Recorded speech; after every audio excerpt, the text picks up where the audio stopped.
अजित पवार यांना आज बारामतीमध्ये अर्ज भरल्यानंतर बोलताना अश्रू अनावर झाले। भर सभेत अजित पवार भावुक झाले होते। मी मागे चुकलो, पण आता कोण चुकलंय ते सांगा। घरातलं भांडण चव्हाट्यावर यायला नको होतं, असं अजित पवार यांनी म्हटलंय।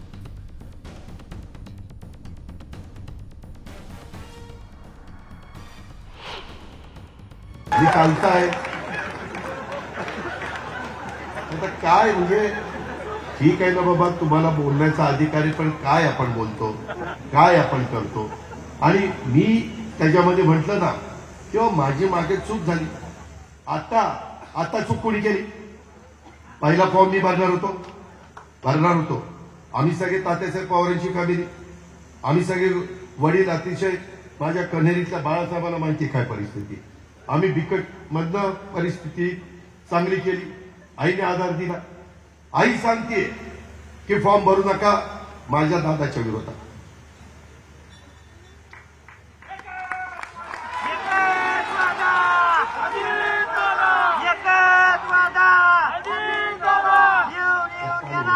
या पद्धतीने जे काही चाललंय हे बरोबर नाही। मग मोठ्या व्यक्तींनी तर त्याच्यामध्ये सांगायला पाहिजे होतं। आता फॉर्म कोणी भरायला सांगितलं? गडबडी साहेबांनी सांगितलं, म्हणजे मग साहेबांनी आमचं तात्यासाहेबांचं घर फोडलं का?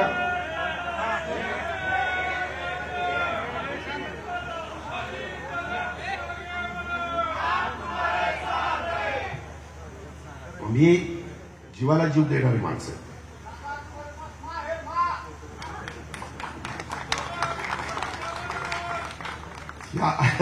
या सगळ्या संदर्भात मला एवढंच सांगायचं की इतक्या खालच्या पातळीवर राजकारण आलेलं आहे। खरं एकोपा राहिला पिढ्यानपिढ्या जातात, तुटायला वेळ लागत नाही। महत्त्वाची बातमी, भाजपनं विधानसभेसाठी आपली तिसरी यादी जाहीर केली आहे। एकूण 25 उमेदवारांची तिसरी यादी आहे। वर्सोव्यामधनं भारती लव्हेकर यांना पुन्हा एकदा संधी मिळाली आहे। त्यांचं तिकीट कापलं जाईल अशी शक्यता वर्तवली जात होती। मूर्तिजापूरमधनं हरीश पिंपळे, त्याचबरोबर सई डहाके यांना सुद्धा उमेदवारी मिळालेली आहे। आपण उमेदवारांची यादी पाहतोय। एकूण 25 जणांची यादी आहे। वर्सोव्यातनं भारती लव्हेकर, बोरिवलीमधनं संजय उपाध्याय, पराग शहा घाटकोपर पूर्व, स्नेहा दुबे वसई, मूर्तिजापूरमधनं हरीश पिंपळे, कारंजामधनं सई डहाके,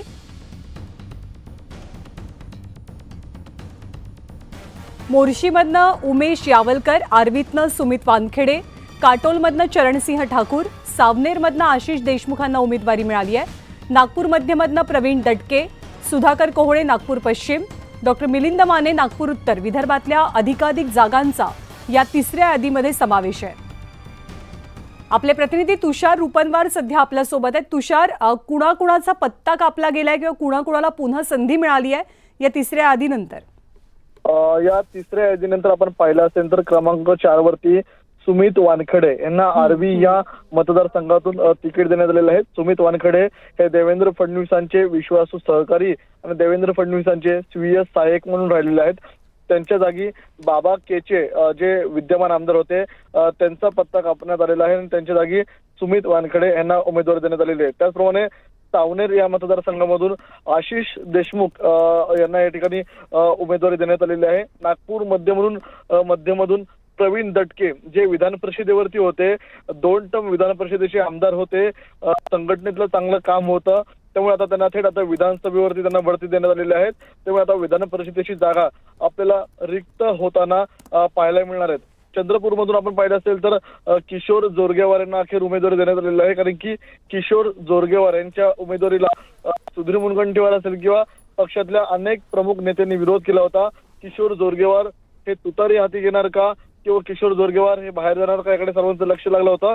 अखेर भाजपाने त्यांची नाराजी दूर केली आणि त्यांना तिकीट दिलेलं आहे। सर्वात महत्वाचं म्हणजे आपण मुंबईतल्या जागांसंदर्भात पाहूया। मुंबईमध्ये प्रामुख्याने जी हाय व्होल्टेज ड्रामा सीट होती ती म्हणजे वर्सोवाची। भारती लव्हेकर यांचा पत्ता कापला जाणार का? भारती लव्हेकर यांच्या ऐवजी नव्या चेहऱ्याला संधी दिली जाणार का? कारण की भारती लव्हेकरांना आता पुन्हा एकदा संधी दिली जाते, त्यामुळे भारती लव्हेकरांच्या नावासंदर्भात संदिग्धता होती ती अखेर दूर झालेली आहे। भारती लव्हेकरांना तिकीट मिळालेलं आहे। त्यानंतर आपण पाहणार आहोत बोरिवलीमध्ये भाजपचे 6 विद्यमान आपल्याला त्या ठिकाणी जे उमेदवार होते इच्छुक होते, मात्र भाजपाने पक्ष संघटनेतला एक चेहरा पुढे केलेला आहे आणि पक्ष संघटनेमधून संजय उपाध्याय यांना अखेर विधानसभेची आपल्याला उमेदवारी मिळताना पाहायला मिळते। घाटकोपर पूर्वमध्ये पराग शहा आणि प्रकाश मेहता या दोघांचे रस्सीखेच सुरू होती। प्रकाश मेहता हे गृहनिर्माण मंत्री राहिले होते, प्रकाश मेहता हे पक्षातलं सिनियर नाव देखील होतं, त्यामुळे पराग शहा यांचा पत्ता कापला जातोय का इकडे सगळ्यांचं लक्ष लागलं होतं। अखेर बाजी ही पराग शहांनी मारलेली आहे, पराग शहांना तिकीट मिळालेलं आहे। त्यानंतर आपण पुन्हा एकदा मराठवाड्यामध्ये जाऊया, ज्या 2 प्रमुख जागा आहेत, एक म्हणजे आष्टीची जागा आणि दुसरी लातूर शहरची जागा। आष्टीमध्ये जर आपण पाहिलं असेल तर सुरेश धस यांना उमेदवारी मिळालेली आहे। सुरेश धस हे विधान परिषदेवरती होते, मात्र सुरेश धस यांनी शड्डू ठोकला होता, जर मला उमेदवारी मिळाली नाही तर मी अपक्ष अर्ज देखील भरणार आहे। मात्र देवेंद्र फडणवीसांनी त्यांची नाराजी अखेर दूर केलेली आहे आणि सुरेश धस यांना आपल्याला पाहिलं असेल तर आता विधानसभेची उमेदवारी मिळताना पाहायला मिळते। बरोबर। आणि या यादीचं आणखी एक वैशिष्ट्य म्हणजे महायुतीमध्ये ज्या जागा वादामध्ये होत्या, खास करून त्या जागांवरती भाजपनं वर्चस्व मिळवल्याचं चित्र सुद्धा या यादीनंतर आपल्याला पाहायला मिळतंय। धन्यवाद तुषार या सगळ्या माहितीबद्दल। राहुल झोरी आपले प्रतिनिधी सुद्धा आपल्यासोबत आहेत। राहुल, या यादीनंतर भाजपची उमेदवारांची टॅली म्हणजे जितके उमेदवार जाहीर केलेत भाजपनं ती टॅली 146 पर्यंत गेलेली आहे। यादीचं वैशिष्ट्य आणि 146 चा आकडा अगदी खरं तर अगदी सुरुवातीपासून पहिल्याच यादीत 99 उमेदवार जाहीर करत भाजपने या संपूर्ण याच्यामध्ये आघाडी घेतली होती।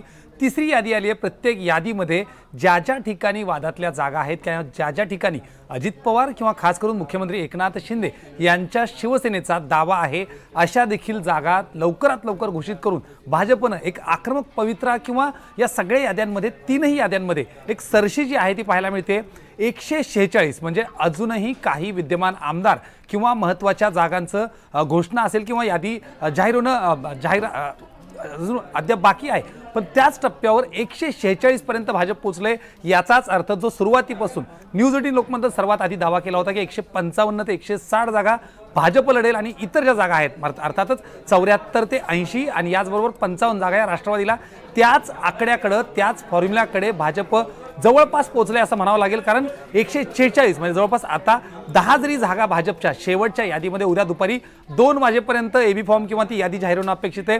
आज रात्री देखील ती यादी होऊ शकते। मात्र या सगळ्यामध्ये शिवसेना शिंदे आणि राष्ट्रवादी अजित पवार गट या दोघांच्याही पुढचं सरशी करत भाजपनं अनेक महत्त्वाच्या जागांवर दावा तर केलाच, फक्त दावा न करता त्या जागा देखील जाहीर केल्या। त्यामुळे दुसऱ्या आणि तिसऱ्या यादीचं हेच वैशिष्ट्य खूप महत्त्वाचं आहे की ज्या जागा अडचणीत होत्या, ज्या जागावरून वाद होते, ज्या जागावरून महाराष्ट्रात नाही मुंबईत नाही तर वारंवार दिल्ली वाऱ्या कराव्या लागत होत्या, त्या जागा संदर्भात देखील केंद्रीय भाजपनं राज्य भाजपची साथ दिली आहे की काय असं म्हणता येईल। आणि त्यामुळं त्याच वादातल्या जागा किंवा जिथं जिथं चर्चा थांबत होती त्या जागा देखील भाजपनं जाहीर केलेल्या आहेत। राहुल, धन्यवाद या सगळ्या माहितीबद्दल। तर भाजपची 25 जागांची आणखी एक यादी समोर आलेली आहे आणि या यादीनुसार भाजपनं आतापर्यंत जाहीर केलेल्या जागांची संख्या ही 146 इतकी झाली आहे।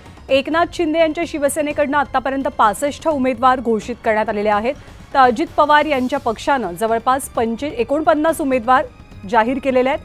त्यामुळे जागा घोषित करण्यामध्ये महायुतीनं आघाडी घेतल्याचं चित्र आहे। जेमतेम हाताच्या बोटावरती मोजता येतील इतक्याच जागांचा तिढा किंवा इतक्याच जागा आता घोषित करणं बाकी आहे। तिसरी यादी आपण पाहतोय। साकोलीतनं अविनाश ब्राह्मणकर, किशोर जोरगेवार चंद्रपूर, राजू तोडसा मारणी, उमरखेडमधनं किशन वानखेडे, जितेश अंतापूरकर देगलूर, डहाणूमधनं विनोद मेढा, सुरेश धस आष्टीमधनं, अर्चना पाटील चाकूरकर, शिवराज पाटील चाकूरकर यांच्या सुनबाई ज्यांनी लोकसभेच्या अगदी तोंडावर काँग्रेस सोडून भाजपमध्ये प्रवेश केलेला, त्यांना लातूर शहरमधनं उमेदवारी मिळाली आहे। त्यामुळे त्यांचा सामना हा अमित देशमुखांसोबत होणार आहे। माळशिरसमधनं राम सातपुते यांना पुन्हा एकदा संधी मिळाली आहे। त्यांच्या जागेबद्दल किंवा उमेदवारीबद्दलही थोडीशी संदिग्धता होती, पण पक्षानं त्यांच्यावरती विश्वास दाखवलाय। त्यांनी लोकसभेची निवडणूक लढवलेली सोलापूरमधनं ज्यात ते पराभूत झाले।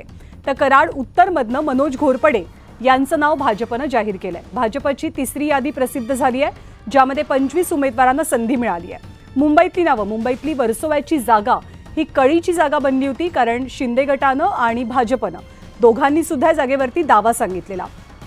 अखेर विद्यमान आमदार भारती लवेकर यांचं तिकीट निश्चित केलं गेलंय। घाटकोपर पूर्वमधनं पराग शहाच निवडणूक लढवतील। बोरिवलीमधनं कुणाला संधी मिळते याची सुद्धा कमालीची उत्सुकता होती. संजय उपाध्याय यांची उमेदवारी भाजपनं घोषित केली आहे, तर वसईमधनं स्नेहा दुबे यांना संधी दिली जाते. उमेदवारी अर्ज दाखल करण्याचा उद्याचा शेवटचा दिवस आहे. अखेरचे काही तास शिल्लक राहिलेत, पण महायुती असो किंवा महाविकास आघाडी दोघांकडनं सुद्धा पूर्ण स्पष्टता आलेली नाहीये.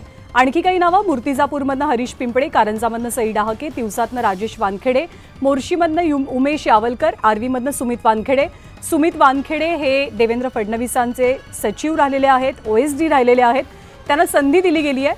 काटोलमधनं चरणसिंह ठाकूर, सावनेरमधनं आशिष देशमुख काटोलमधनं सुद्धा निवडणूक लढवण्यासाठी इच्छुक होते, पण काटोलमधनं आता चरणसिंग ठाकूर यांना संधी मिळाल्यामुळे सलील देशमुख आणि चरणसिंग ठाकूर यांच्यामध्ये थेट मुकाबला पाहायला मिळेल. प्रवीण दटके नागपूर मध्यमधनं निवडणूक लढवतील, सुधाकर कोहळे नागपूर पश्चिममधनं, तर डॉक्टर मिलिंद माने यांना नागपूर उत्तरमधनं उमेदवारी घोषित झाली आहे. भाजपनं आपली तिसरी यादी प्रसिद्ध केली. एकूण 25 उमेदवारांची तिसरी यादी आहे आणि त्यामुळे भाजपनं जाहीर केलेल्या उमेदवारांची यादी किंवा टॅली ही आतापर्यंत 146 वरती पोहोचलेली आहे. आपण तेच कॅल्क्युलेशन पाहतोय की कोणी किती जागा आतापर्यंत जाहीर केल्यात. 260 उमेदवार महायुतीचे जाहीर झालेत. अजूनही 28 उमेदवारांची घोषणा होणं बाकी आहे. भाजपनं 146 जागांवरती आपले उमेदवार स्पष्ट केलेले आहेत, तर एकनाथ शिंदेंच्या शिवसेनेनं 65 जागी उमेदवारांची घोषणा केली आहे. अजित पवारांच्या राष्ट्रवादीनं आतापर्यंत 49 जागांवरचे उमेदवार स्पष्ट केलेत, घोषित केलेत. इकडे महाविकास आघाडीची काय परिस्थिती? महाविकास आघाडीनं आतापर्यंत 261 उमेदवार घोषित केलेत. 27 उमेदवारांची घोषणा किंवा स्पष्टता अजूनही यायची आहे. काँग्रेसनं शतक गाठलंय जागा घोषित करण्यात. त्यांनी 100 जागांवरती उमेदवार दिलेत. शिवसेना उद्धव बाळासाहेब ठाकरे पक्ष 85 जागांवरचे उमेदवार घोषित झालेत, तर राष्ट्रवादी काँग्रेस